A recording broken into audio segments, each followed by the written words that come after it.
Alors, on a le stateless, sans état et packet filtering, filtrage de paquets. Donc ce pare-feu, pour simplifier au maximum, il va offrir la fonctionnalité la plus simple en inspectant et en filtrant les paquets individuels en fonction d'un ensemble de règles qui pointent vers une adresse IP source ou de destination des ports et des protocoles.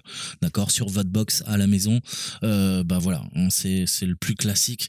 On a ça depuis plus d'une vingtaine d'années, même une trentaine d'années sur nos routeurs. D'accord. Après, on a le stateful. Le stateful, par opposition, qu'est-ce qu'il va faire? Là, il est plus sophistiqué. D'accord. Pourquoi il est plus sophistiqué? Parce que je t'ai dit que le premier note quoi? Avec filtrage de paquets, c'est-à-dire qu'il va, on l'a vu, prendre des décisions, bloquer efficacement les attaques, par exemple par déni de service, analyser les ports. Il va prendre aucun contexte de chaque connexion pour prendre sa décision. C'est pour ça qu'il nous faut des pare-feux plus sophistiqués.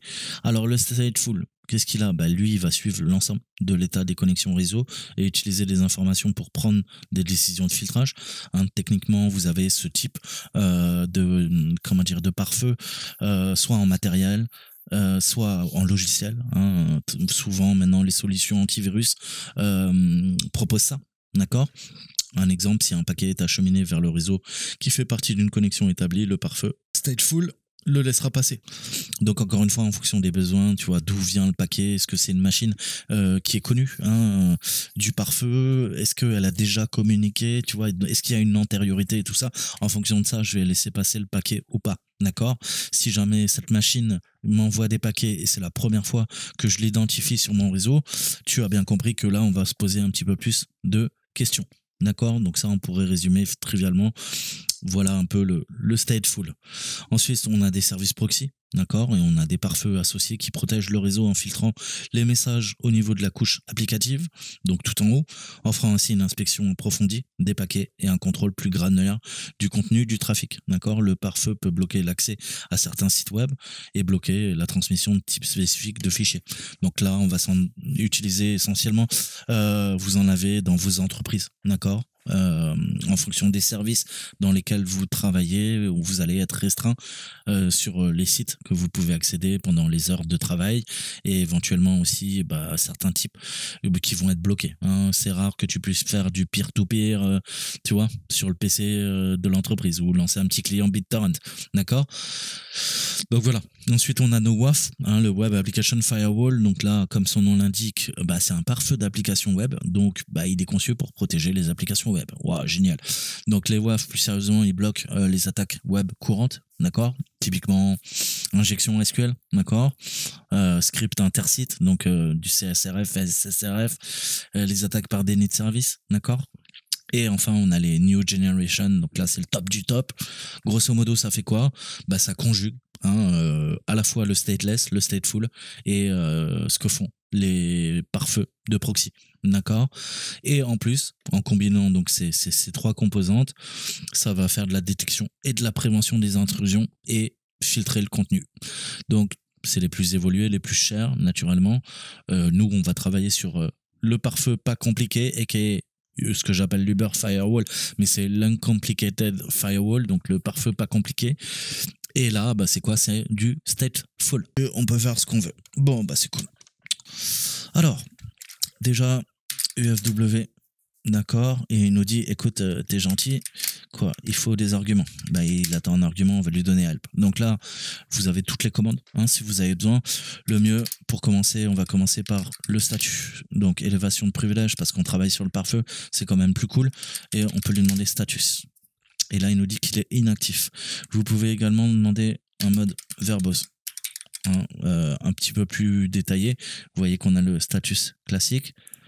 On a le number qui vous donne le nombre de règles qui sont associées. Pour l'instant, je pense qu'on n'en a aucune. Et verbose, ça donne un petit peu plus de détails. Mais là, tu vois que comme il est inactif, il nous en dit pas plus. Ok, donc qu'est-ce qui se passe là pour l'instant? Il n'est pas activé. Donc, il va falloir l'activer. Sudo UFW enable. D'accord. Ok, parfait. Donc, Là, c'est bon. On voit que on a d'ailleurs des règles Fun Twinkles. On va voir ça par la suite. Qu'est-ce que je pourrais faire? Eh ben, s'assurer du statut. Hein, par défaut, je vous rassure, c'est le cas. Qu'est-ce qu'il fait? Donc, voilà la différence aussi pour vous dire. Le status classique. Hein, il nous met juste inactive la première ligne, enfin active. La première ligne, vous voyez qu'avec Verbose, il faut prendre l'habitude. Hein, c'est un petit peu mieux. Qu'est-ce qu'il nous dit? Bah, il est en low. Donc là, au niveau de l'enregistrement des logs, c'est le niveau le plus bas. D'accord? Il enregistre, mais il n'enregistre pas tout. Et par défaut, qu'est-ce qu'on a? On voit que il autorise tout en entrée, tout en sortie, et on a désactivé le routage des paquets. D'accord? Donc le routage des paquets, pour l'instant, on n'en a pas besoin, à moins que vous ayez besoin, vous l'avez compris, bah, de faire du channeling ou rerouter les paquets, d'accord? Pour faire différents trucs. Nous, ce qu'on va lui donner, c'est quoi? Bah, par défaut, on lui dit quoi? UFW, par défaut, hein, j'aimerais quoi? Que tu autorises, hello, quoi? Tout ce qui sorte. Bon, c'est déjà le cas, hein, je te rassure. D'accord? Il dit qu'il a changé. Hop, qu'est-ce qu'il a fait? En fait, on vient de faire ça. Mais c'était déjà par défaut.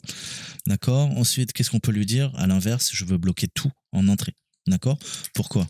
Bah, parce que ça me gêne un peu. D'accord? UFW, default. Là, cette fois-ci, je fais pas hello, je fais deny. Et je veux deny quoi? Tout ce qui est en entrée. Incoming. Ok. Je peux lui dire quoi? J'aimerais quand même que bah, je me connecte en SSH au serveur. Donc, la prochaine fois, j'ai pas envie d'être bloqué. Donc, j'aimerais quoi? Sudo UFW hello 22 incoming. Ah, tu vois? Donc là, il me demande quoi? Il me dit attends, il y a une clause. Si tu mets incoming, il faut que tu me dises tout. Donc, à partir de donc destination et source. Mais je peux faire quoi? Hello 22. Ok. Et là, tu vois que maintenant, on a ajouté une règle. D'accord? Halloween à partir d'anywhere. D'accord? Donc là, je viens d'autoriser le 22 à partir de n'importe quelle machine. D'accord? Donc, tu as bien compris que si je lui mets incoming, il va falloir que je précise ma machine et le serveur, par exemple. Hein, ça sera beaucoup plus par granularité que autoriser toutes les machines. D'accord? Il vaut mieux autoriser machine par machine hein, pour faire les choses sérieusement. D'accord? Donc ça, c'est vraiment les bases. Hein. Vous voyez un petit peu comment vous pouvez créer des règles simples. Après, bien sûr, qu'est-ce qu'on va faire? On va modifier. D'accord? Là, tu as vu que j'ai autorisé. OK. Qu'est-ce que je pourrais faire? Je vais te remontrer la commande. Je peux faire un UFW reset. Le problème, c'est que quand tu reset, ça repasse quoi? Ça repasse le pare-feu en désactivé, en disable. Donc, je vais lui dire enable. On fait ça. Donc là, il me dit, est-ce que tu veux effacer toutes les règles? Si vous avez besoin, vous faites oui. Il va vous copier les règles actuelles dans un fichier de sauvegarde. Comme ça, si jamais vous êtes bloqué, vous pouvez recharger les logs. D'accord? Là, on voit qu'on a quoi? 1, 2, 3, 4, 5, 6 règles. D'accord? On a 3 règles pour l'IPv4, on a 3 règles pour l'IPv6. Et il vous a tout sauvegardé là. D'accord? Donc, s'il y a le moindre problème, vous pouvez recharger ces règles. D'accord? À chaque fois, il vous les sauvegarde. Et c'est vrai qu'à force d'utiliser cette commande, bon, ça prend que quelques kilooctets, mais vous allez avoir des logs et des logs et des logs et des logs à n'en plus finir. Je vais vous montrer sur ma bécane. On va aller sur ma bécane. Donc, hop, on va zoomer un peu pour vous. Hein, on a vu que c'est dans ETC, UFW, d'accord, etc. Donc, dans etc., moi aussi, j'ai quoi? J'ai UFW. Et là, tu vois que, tu vois, bon, au bout d'un moment, il en écrase. Hein, mais tu vois que là, j'ai, je sais pas, je dois avoir, tu vois, je sais pas, il faudrait compter. Mais bon, une bonne vingtaine de sauvegardes, tu vois, même plus. Donc, au bout d'un moment, tu peux te permettre de quoi? D'effacer tout ça. Hein, t'as bien compris quoi? On a dit qu'il y en avait 6. Système CTL-conf. 1, 2, 3, 4, 5, 6, 7, 8. Ok, il y a 2 fichiers de conf en plus. Mais tout se trouve là. D'accord? S'il y a quoi que ce soit, tu le sais. Ok, donc on revient sur notre machine. Je lui dis oui, ça écrase les règles. Et le pare-feu, il est actif. D'accord. Hein, mais il te dit, fais gaffe, hein, ça peut bloquer des connexions SSH. D'accord? Alors nous, elle est établie. Il nous sort pas, il nous jette pas. Par contre, s'il y a une autre personne qui veut se connecter sur le serveur, on va se faire avoir. Alors, qu'est-ce qu'on peut faire? Bah, on a vu qu'on pouvait ajouter des règles précises. Pareil, je vous montre une autre commande. On a fait quoi? UF hello. Qu'est-ce qu'on a vu? 22. J'ai fait. Là, je vais lui dire quoi? Nous, on utilise du TCP pour la connexion SSH. Je vais lui rajouter. Tu vois, qui vient de quoi?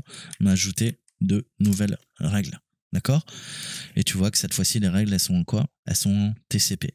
Pourquoi? Parce que moi, là, quelle est la différence? Bah, c'est exactement la même chose, sauf que quoi? Bah, il y a du TCP et il y a également de l'UDP. D'accord? Qu'on a ouvert. Donc là, j'ouvre quoi? Là, c'est plus précis. Je précise juste après. Et là, on ouvre qu'en TCP. D'accord? Ça, c'est des petits trucs qu'il faut connaître. D'accord? Donc, pourquoi on fait ça? Bah, parce qu'on a envie de quoi? Pas déranger en IPv4, IPv6 des gens qui voudraient se connecter à notre serveur en SSH. Donc, c'est des règles simples. Hein. Ajouter, modifier, supprimer les règles avec UFW, il va falloir vraiment apprendre. Et après, je vous ai dit, ah ok, si tu spécifies trop de choses, il va te demander quoi? Bah, une adresse IP, un numéro de port, un nom de service, un protocole, une destination, une source, etc., etc. Alors, on va se créer une règle un petit peu plus compliquée pour comprendre. Et on va autoriser, là on l'a vu, les connexions entrantes légitimes sur le port SSH, qui nous permet d'avoir notre secure shell. Donc on peut faire aussi des règles plus compliquées, d'accord? Notamment on a quoi? Moi j'aimerais bien incorporer des adresses IP que je connais, peut-être même tout un sous-réseau ou une interface hein, d'une carte réseau spécifique. On s'est ajouté un port en TCP. Qu'est-ce que je pourrais lui dire? Je peux lui dire aussi donc UFW, il attend quoi? Les arguments. Je vais lui dire deny. Donc là, bah, tu interdis quoi? Je vais pas lui dire un port. Tu vois cette adresse en IPv4, en classe C, tu me la dégages. Qu'est-ce qui se passe? On vient d'ajouter naturellement une nouvelle règle. Et si je regarde, maintenant, on a quoi? Tous les ports en TCP et en UDP, d'accord? Les 65 535, tu bloques. Deny in. Donc, deny, tu bloques, tu refuses. Hello, tu autorises. Et après, c'est très important. Deny in, ça veut dire que mon action, c'est quoi? C'est de bloquer tout ce qui est en in, en entrant, incoming. D'accord?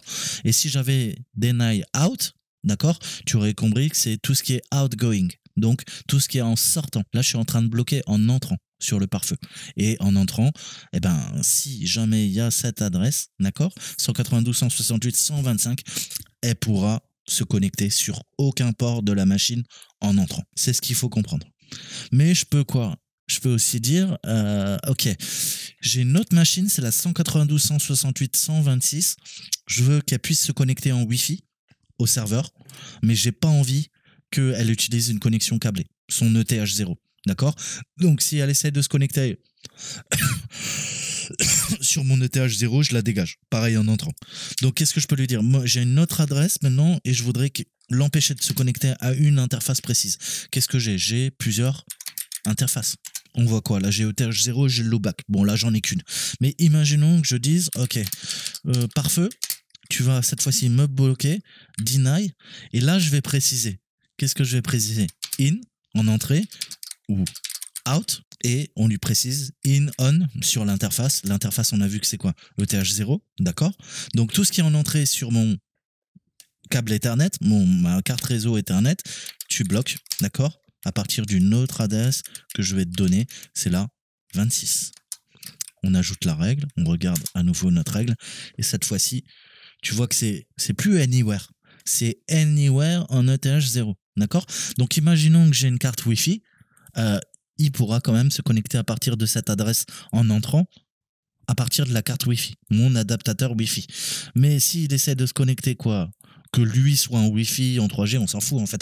Mais s'il essaie de se connecter sur mon ETH0, sur ma carte réseau, d'accord? L'adresse de loopback, on s'en sert pas. Lui, il va essayer de se connecter à mon ETH0. Et ben là, tout ce qui est en entrée, je le bloque. D'accord? Donc là, vous voyez qu'on vient de faire la même chose pour une autre adresse IP, mais cette fois-ci, on donne un petit peu plus d'informations à UFW et on lui dit, écoute, c'est ce lien, tu vois, que j'ai envie que tu monitores et que tu bloques. Là, en l'occurrence, en entrée. Alors, on a vu que maintenant, on a beaucoup de choses hein, au niveau de notre status verbose.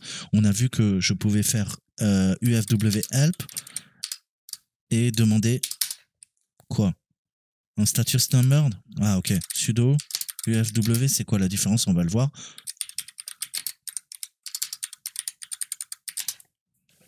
1, 2, 3, 4. D'accord? Donc maintenant, tu l'as bien compris, ça te permet de quoi?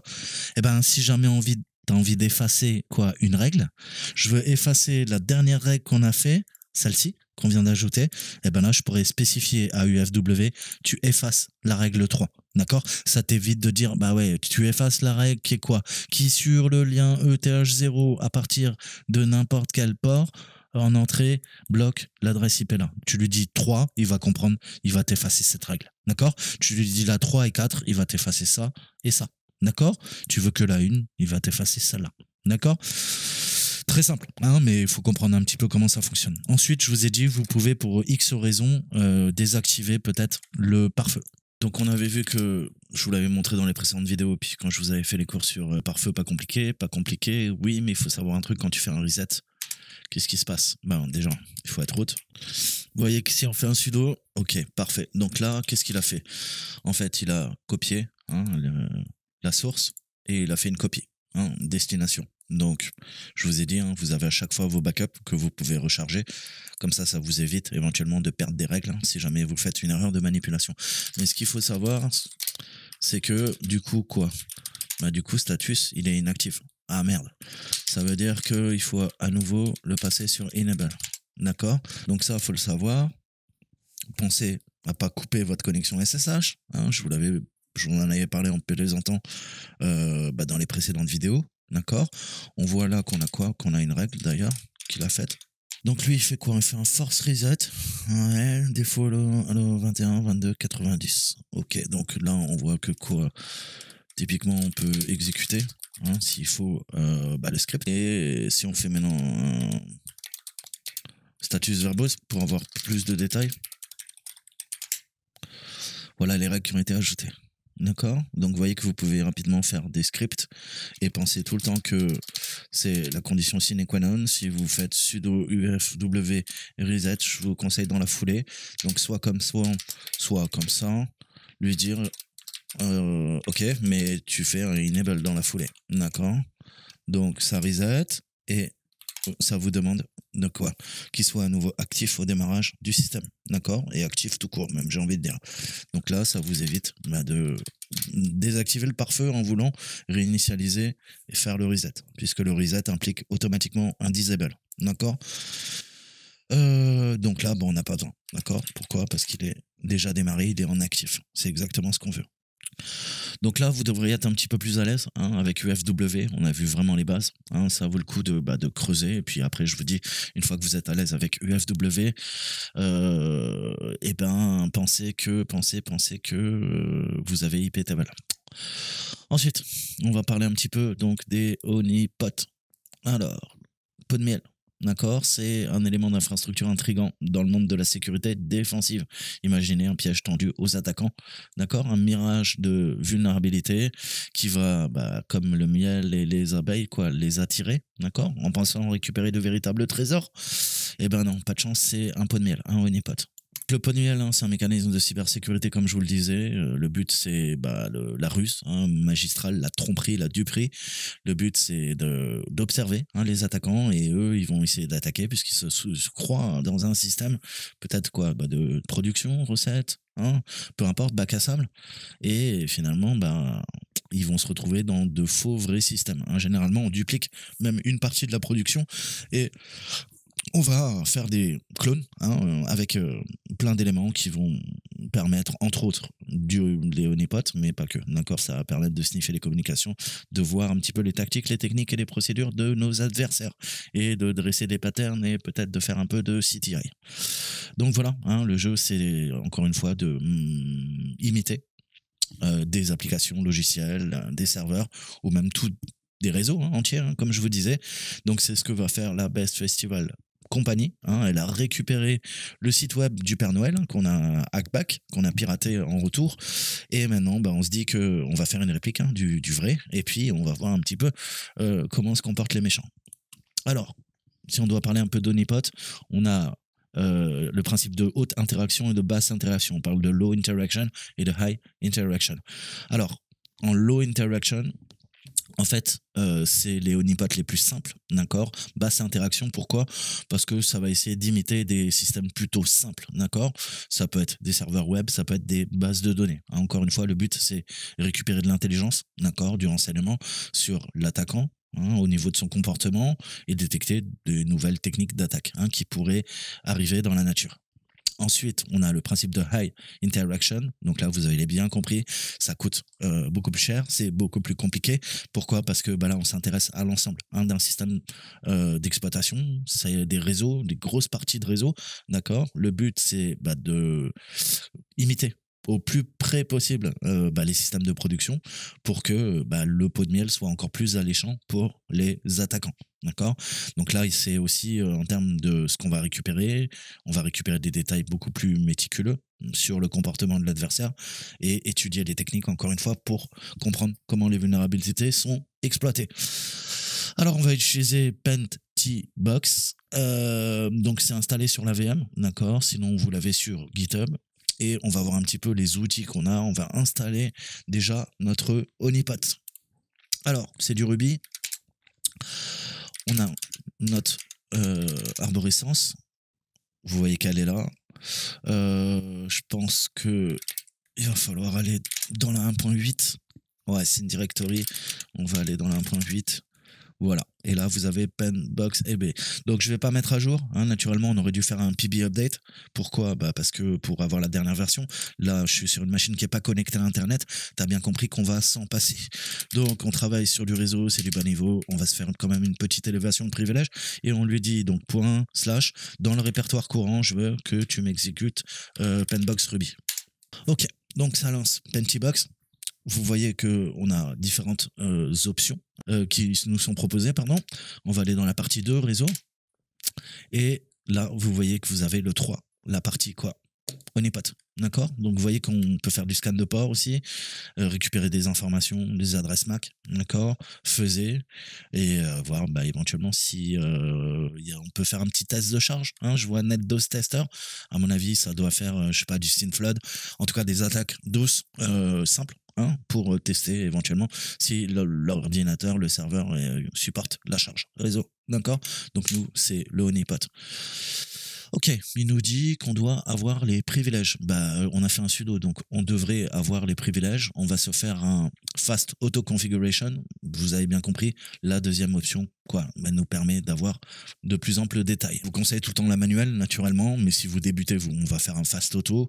En manuel, qu'est-ce qu'il y a? Bah, on peut mettre des MOTD, hein, des messages personnalisés fichés sur le pot de miel. Encore une fois, pour rendre de plus en plus crédible bah, le pot de miel, la machine. On peut attribuer des ports, d'accord? Allouer des ports à ouvrir. Bon. Accompagnant ces options, on a quoi? Bah, des données de tout ce qui est journalisation, hein, qui vont être collectées, affichées sur le terminal pour chaque intrusion rencontrée. Vous allez voir que le pot de miel doit réagir et doit détecter, hein, les attaques. S'il y a une intrusion, bah, il y a en principe une alerte qui doit arriver sur notre pot de miel et un journal qui va être créé indiquant, hein, les bases, mais l'adresse IP et puis voilà ce qui a été demandé et quel port a servi la connexion. Anywhere, hello in en IPv4, on a quoi? Le 80, le 22. On va s'ouvrir le 80-80 en plus pour servir d'exemple. Vous savez que les proxys, généralement, on peut les faire tourner sur le 80-80. En tout cas, quand on passe par Burp, on tourne sur le 80-80 pour la redirection et faire nos attaques de l'homme du milieu. Donc, je vais l'autoriser. Voilà. On peut maintenant relancer.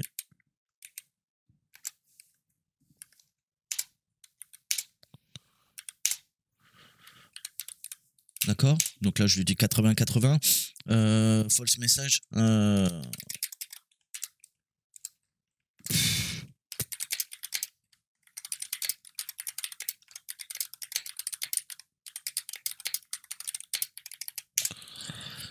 Oui, on va sauver la log. Donc là, il nous dit, écoute, on va tout enregistrer là-dedans par défaut. Donc on fait entrer, on va lui dire ouais, ok, pas de problème, tape là-dedans, log honeypot, activate beep, on va s'éviter de se casser les oreilles, d'accord? Et là il nous dit que bah ça y est Coco, hein, le port est activé sur le 80-80. Welcome to the best honeypot in the world I guess. Et on voit un not get qui a été fait par le navigateur, on a en effet quoi? Bah, Lost avec le port 8080, c'est notre serveur. Mon user agent qui a été flagué, l'accepte. Hein. Le language en anglais, le deflate, donc classique, hein, ce qu'on trouve dans une communication get. Et là, on voit qu'il a quoi? Bah, automatiquement, il y a la bannière. Hein. Il a fait le get favicon ICO et c'est là qu'il se mange quoi? Bah, le message. D'accord? Donc voilà, hein, ça vous permet, vous voyez, très simplement hein, de voir un petit peu déjà les requêtes qui sont faites. Si jamais bah, il y a des attaques de brute force, vous avez bien compris qu'il y a de fortes chances que quoi? Ah bah qu'on commence peut-être à attaquer, tu vois, hein, ton serveur. Je dis ça, je dis rien. Donc on va répondre aux questions. Le modèle de sécurité, c'est le Diamond Model, donc basé sur le diamant. On l'a vu au début de la vidéo. Alors, qu'est-ce qu'on fait? Allez, activité malicieuse. CTI, Cyber, Threat, Intelligence. Hein, donc, soit c'est du Threat Intel, je pense pas. Alors, du Threat Hunting, hein, on part à la chasse aux acteurs. Voilà, d'accord. Donc, le Threat Hunting, c'est la capacité en défense, d'accord, qui est utilisée pour rechercher de manière proactive les signes d'activité malicieuse ou mal intentionnée. Donc, qu'est-ce qu'on peut mettre en place? On a vu dans ce modèle en diamant, on peut travailler sur du firewall, ok, et des honeypots. Ou pluriel, peut-être. Non, oui. Ok. Donc, la commande pour bloquer le trafic, c'est deny. Hein. Si on veut autoriser avec UFW, c'est allow, autoriser en anglais. Et maintenant, on va se choper le flag. On pose la question. Vous voyez là, il a bloqué sur le 88 et le 90. C'est une bonne question. Est-ce qu'on pourrait... On va lui faire le temps 2, voir si on arrive à atteindre. Il y a autre chose peut-être qui tourne sur le 80-88 et sur le 80-90. Ok, donc maintenant qu'on a ajouté nos règles, on va aller voir ce qui se passe. On voit le 80-80. Imagine que on retourne là-dessus. Alors, pendant que ça cherche, on peut essayer de triper avec le serveur, voir ses ports un petit peu bazar. 88, 80, 88. Non, impossible de se connecter. Voilà. Peut-être quelque chose sur le 90, ça mouline. Est-ce qu'on arrive à joindre? Et qu'est-ce que ça change au niveau de notre pare-feu?